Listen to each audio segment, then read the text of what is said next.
time to go get some oysters. John's gonna take us out. I guess you thought we'd be on a boat, huh? Well, we're in a truck. John, I want to be an oyster farmer today. Step one.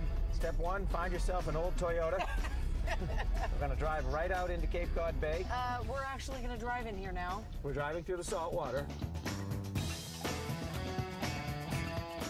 All right, so give me a day in the life of John, the oyster farmer. Okay, well, we're obviously tide dependent. Okay. So, and the tide changes every day. Every day it's approximately an hour later. We line up our orders for the day, so we know what we have to get. All right. And then we basically start culling, which is sorting, culling the oysters for size. Show me what that is. For quality. What does that mean? Well, so like you we'll come go in here. through a tray of oysters. They're not heavy enough. They're not ready. All right. These are the type of oysters that generally will go to market from a lot of the growers. All right. Okay. But not from you. But not from us. We want to make that because clear. quality doesn't cost, it pays. That's These right. are just better. All right. Remember. And more is not better. Better's better. I love it. How fast do they grow? It takes us about 3 years.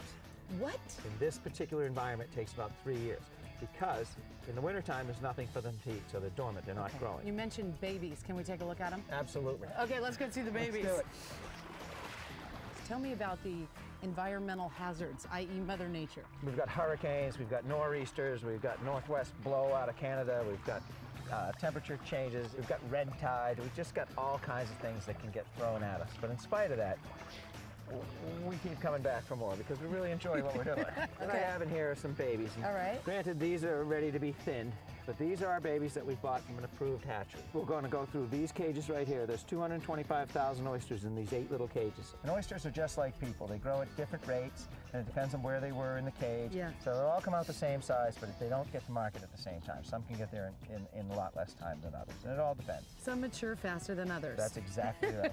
Some of us are still waiting. Yes, exactly. When you hear folks say, well, what you're doing, you're raising oysters, you're farming oysters, that's unnatural. This isn't like farm raising salmon, where they feed them and they're in a corral. These are essentially, if you will, free-range oysters. See, we're going to use that. We're not feeding them. We're not giving them pesticides. Yeah. They're doing their own thing. They're doing their own thing. Where do they go from here? These will go into the plastic trays that you saw earlier, into Okay. smaller mesh plastic trays. So then from here, it goes to the big ones, you ship them out. Who are you sending them to? Well, we're going to send them, we're primarily to the New York market and Dallas. This is what they prefer in New York. They really do. They don't want the big ones. This is what the local market wants. Okay. That's a fine oyster. And this one, also nice. This is all creamy goodness.